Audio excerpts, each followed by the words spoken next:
मंच पर विराजमान मंत्रिपरिषद के मेरे साथी स्मृति ईरानी जी, डॉक्टर महेश शर्मा जी, राज्य सरकार के मंत्री श्रीमान अहमद हसन जी, श्री सत्यनारायण जी, श्री रविन्द्र सिंह, श्री वेद प्रकाश जी, श्रीमान त्रिपाठी जी, उपस्थित सभी महानुभाव, आप सबको क्रिसमस के पावन पर्व की बहुत बहुत शुभकामनाएं। यह आज सौभाग्य है कि 25 दिसंबर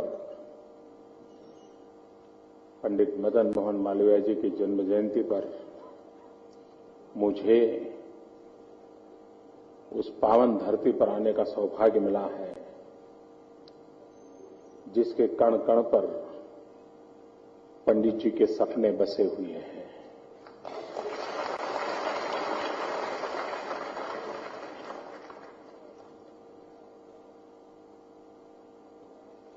जिनकी उंगली पकड़ करके हमें बड़े होने का सौभाग्य मिला, जिनके मार्गदर्शन में काम करने का सौभाग्य मिला, ऐसे अटल बिहारी वाजपेयी जी का भी आज जन्मदिन है। और आज जहां पर पंडित जी का सपना साकार हुआ, उस धरती के नरेश, उनकी पुण्यतिथि का भी अवसर है। उन सब महापुरुषों को नमन करते हुए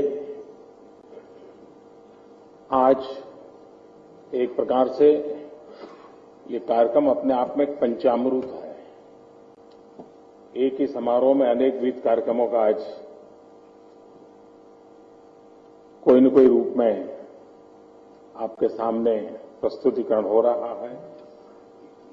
कहीं शिलान्यास हो रहा है, तो कहीं युक्ति का प्रमोशन हो रहा है, तो टीचर्स ट्रेनिंग की व्यवस्था हो रही है, तो काशी जिसकी पहचान में एक बहुत महत्वपूर्ण बात है, यहाँ के सांस्कृतिक विरासत, उन सभी का एक साथ आज आपके बीच में उद्घाटन करने का मुझे अवसर मिला है। मेरे लिए सौभाग्य की बात है।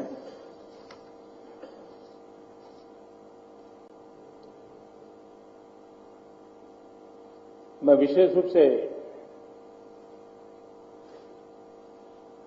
इस बात की चर्चा करना चाहता हूं कि जब जब मानव जात ज्ञान युग में प्रवेश किया है, तब तब भारत ने विश्व गुरु की भूमिका निभाई है। और 21वीं सदी ज्ञान की सदी है। मतलब कि 21वीं सदी भारत की बहुत बड़ी जिम्मेवारियों की भी सदी है। और अगर ज्ञान युग ये हमारी विरासत है, तो भारत ने उस क्षेत्र में विश्व के उपयोगी कुछ न कुछ योगदान देने की समय की मांग है।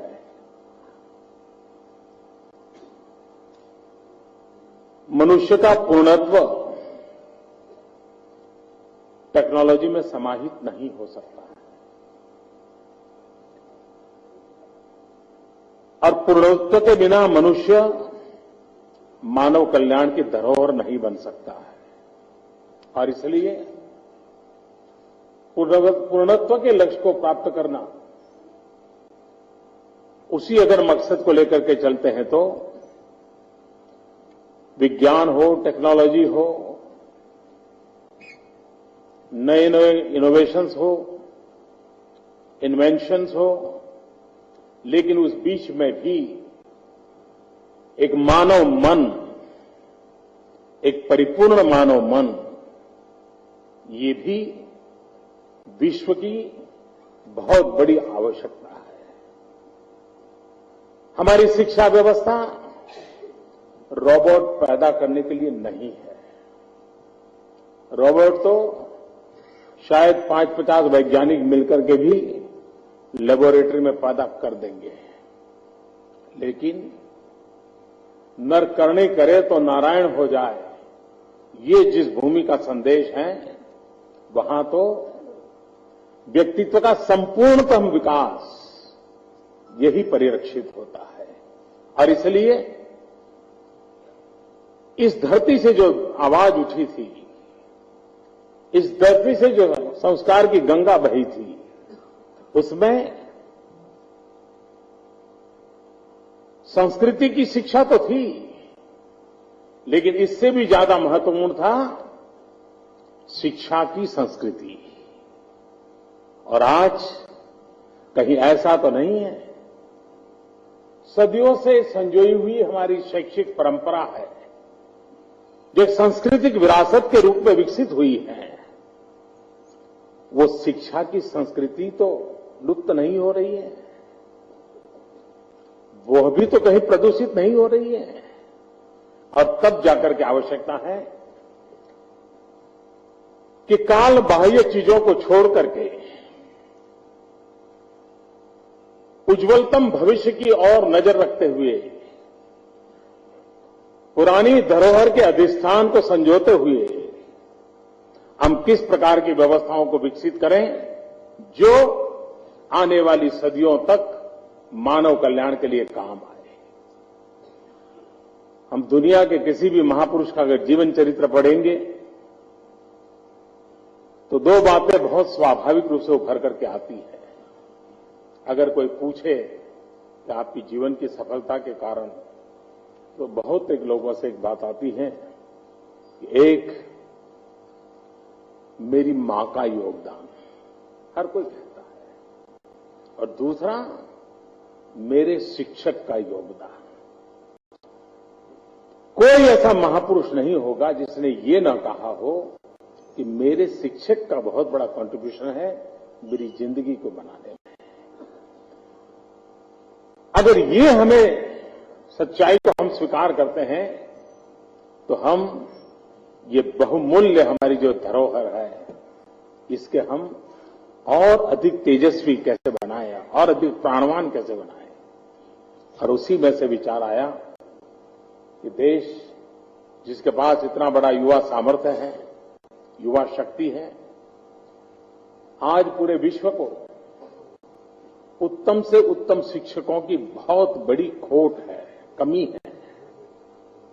आप कितने ही धनी परिवार से मिलिए, कितने ही सुखी परिवार से मिलिए, उनको पूछिए किसी एक चीज की आपको आवश्यकता लगती है तो क्या लगती है।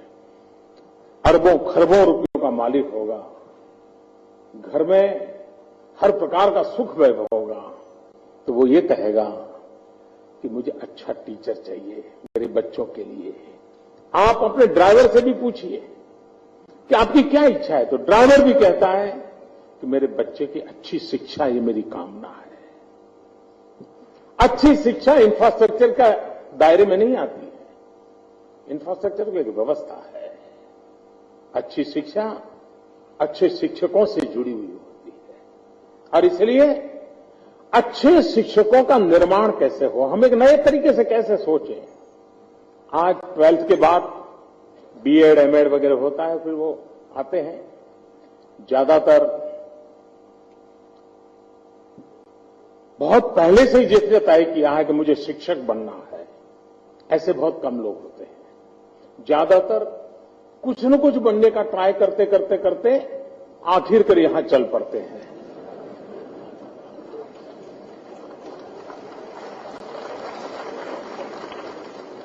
मैं यहां के लोगों की बात नहीं कर रहा हूं।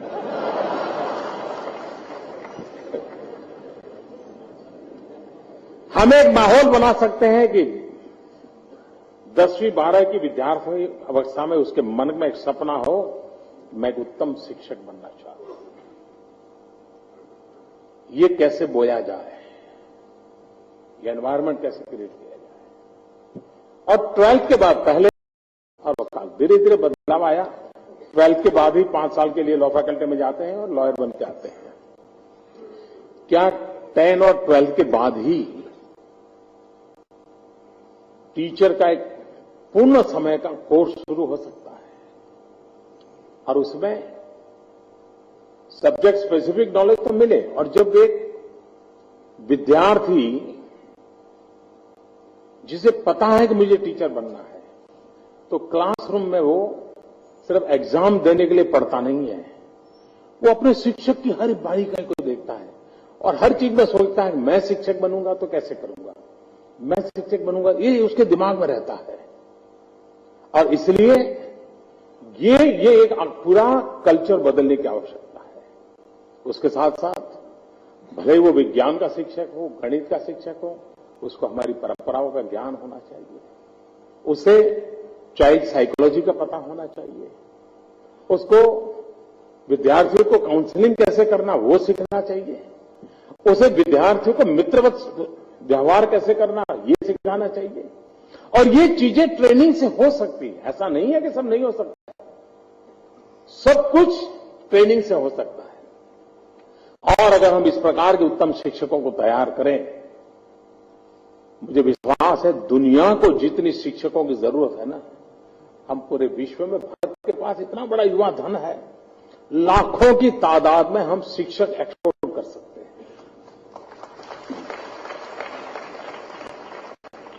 ऑलरेडी मांग तो है ही है, हमें योग्यता के साथ लोगों को तैयार करने की आवश्यकता है। और एक व्यापारी जाता है बाहर तो डॉलर या पाउंड ले आता है, लेकिन एक शिक्षक जाता है तो पूरी पीढ़ी को अपने साथ ले आता है।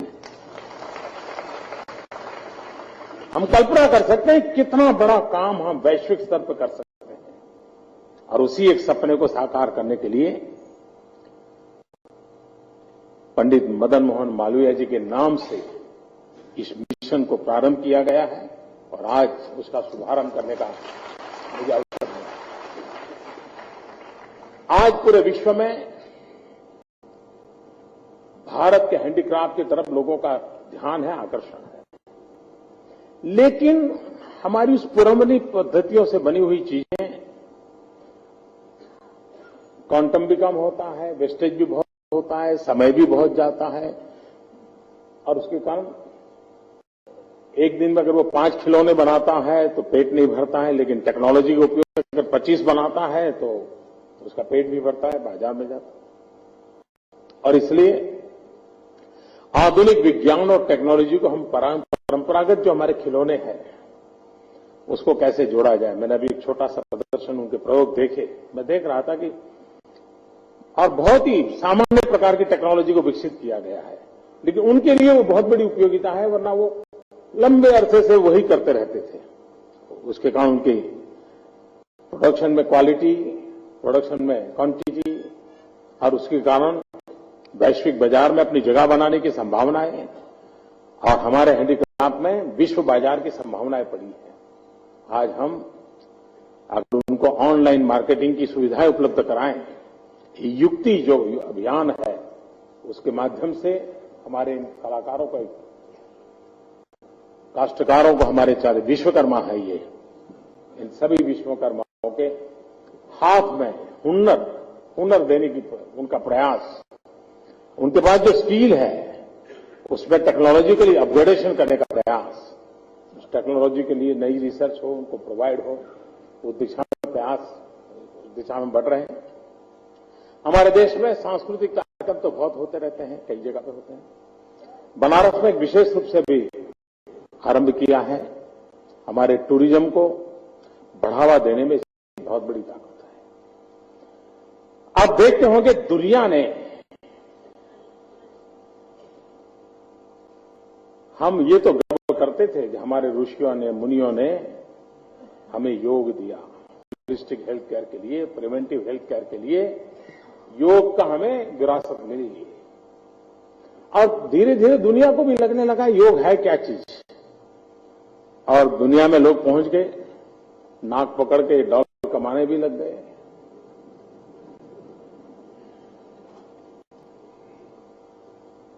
लेकिन ये शास्त्र आज के संकटों के युग में जी रहे मानव को एक संतुलित जीवन जीने की ताकत कैसे मिले, योग बहुत बड़ा योगदान कर सकता है। मैं सितंबर में यूएन में गया था और यूएन के मेरा पहला कार्यक्रम था। मैंने पहली बार वहां मंच पर भाषण करने का मुझे दायित्व था। मैंने उस दिन कहा कि हम एक अंतर्राष्ट्रीय योग दिवस मनाएं और मैंने प्रस्तावित किया था 21 जून।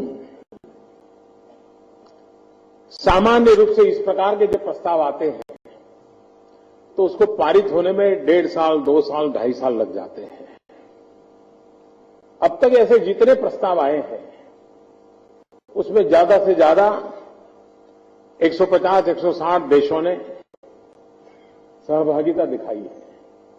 जब योग का प्रस्ताव रखा, मुझे आज बड़े आनंद और गर्व के साथ कहना है और बनारस के प्रतिनिधि के नाते बनारस के नागरिकों को ये हिसाब देते हुए मुझे गर्व होता है कि 177 कंट्रीज को स्पॉन्सर बनी, जो एक वर्ल्ड रिकॉर्ड है। इस प्रकार के प्रस्ताव में 177 कंट्री का को स्पॉन्सर बनना ये वर्ल्ड रिकॉर्ड है। और जो काम 1.5-2 साल लगते हैं वो करीब करीब 100 दिन के अंदर पूरा हो गया और यूएन ने इसको घोषित कर दिया। ये भी अपने आप में एक वर्ल्ड रिकॉर्ड है। हमारी सांस्कृतिक विरासत की ताकत है। हम दुनिया के सामने आत्मविश्वास के साथ कैसे ले जाएं? हमारा गीत, संगीत, नृत्य, नाट्य, कला, साहित्य कितनी बड़ी विरासत है। सूरज उगने से पहले कौन सा संगीत और सूरज उगने के बाद कौन सा संगीत, यहां तक की बारीक रेखाएं बनाने वाला काम हमारे पूर्वजों ने किया है। और दुनिया में संगीत तो बहुत प्रकार के हैं, लेकिन ज्यादातर संगीत तन को डुलाते हैं। बहुत कम संगीत हैं जो मन को डुलाते हैं। हम उस संगीत के धनी हैं जो मन को डुलाता है।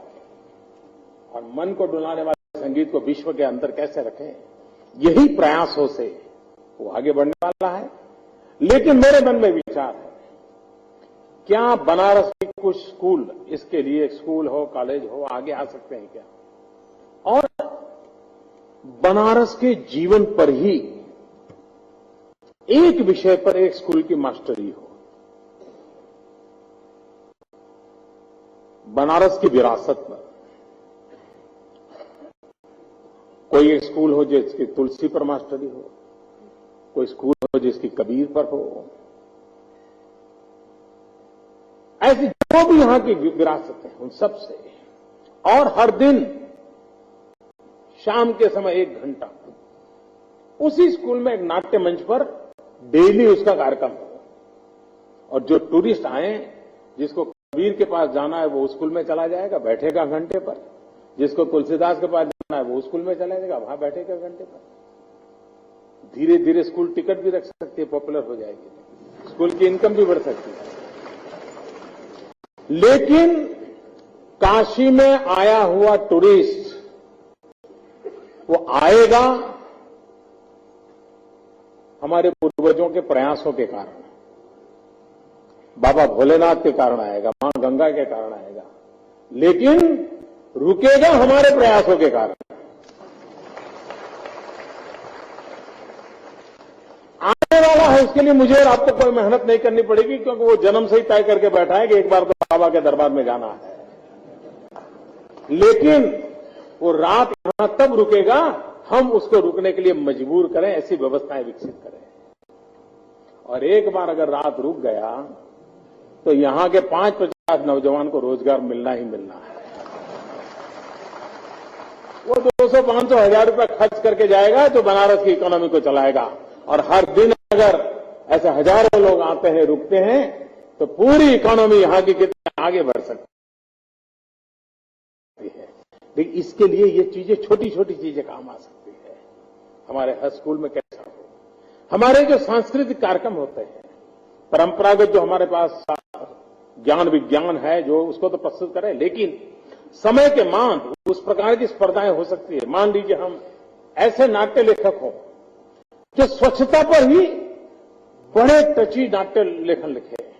अगर स्वच्छता के कारण गरीब को कितना फायदा होता है।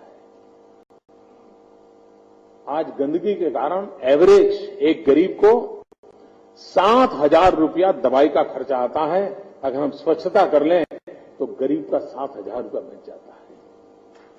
3 लोगों का परिवार है तो 21,000 रुपया बच जाता है।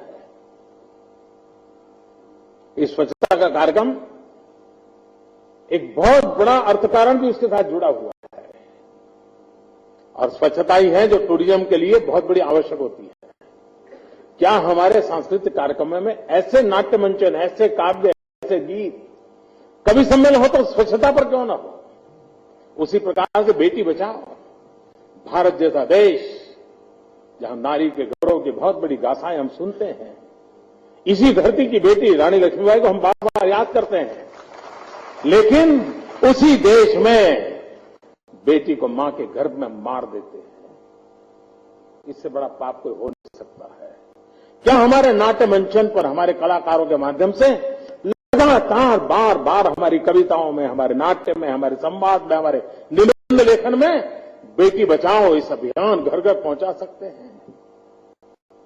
भारत जैसा देश जहां चींटी को भी अन्न खिलाना ये हमारी परंपरा रही है, गाय को भी खिलाना हमारी परंपरा रही है, उस देश में कुपोषण हो हमारी बालकों को, उस देश में सगर्भा माता कुपोषित हो, इससे बड़ी पीड़ा की बात क्या हो सकती है। क्या हमारे नाट्य मंचन के द्वारा, हमारी सांस्कृतिक धरोहर के माध्यम से हम इन चीजों को प्रबोधन के लिए उपयोग में ला सकते हैं क्या। मैं कला और साहित्य से, जगत से, लोगों से आग्रह करूंगा कि हम इस नए रूप में देश को झकझोरने के लिए कुछ करें। जब आजादी का आंदोलन चला था तब यही तो साहित्यकार और कलाकार थे जिनकी कलम ने देश को खड़ा कर दिया था। स्वतंत्र भारत के अंदर सुशासन का मंत्र लेकर के चल रहे तब यही हमारे कला और साहित्य के लोगों की कलम के माध्यम से हम एक राष्ट्र नवजागरण का माहौल बना सकते हैं। मैं उन सबको निमंत्रित करता हूं। ये सांस्कृतिक सप्ताह यहां मनाया जा रहा है, उसके साथ यहां पर इसका भी चिंतन हो, मनन हो और देश के लिए इस प्रकार की स्पर्धाएं हो और देश के लिए इस प्रकार का काम हो। मुझे विश्वास है यही प्रयास है, सपने पूरे हो सकते हैं साथियों। देश दुनिया में नाम रोशन कर सकता है। मैं अनुभव से कहता हूं, 6 महीने के कम समय के मेरे अनुभव से कहता हूं, पूरा विश्व भारत की ओर देख रहा है। हम तैयार नहीं, हम तैयार नहीं। हमें अपने आप को तैयार करना है, हमें अपने आप को सज्ज करना है। विश्व तैयार बैठा है। मैं फिर एक बार पंडित मदन मोहन मालवीय जी की इस पवित्र धरती को प्रणाम करता हूं, उस महापुरुष को प्रणाम करता हूं। आपको बहुत बहुत शुभकामनाएं देता हूं। धन्यवाद।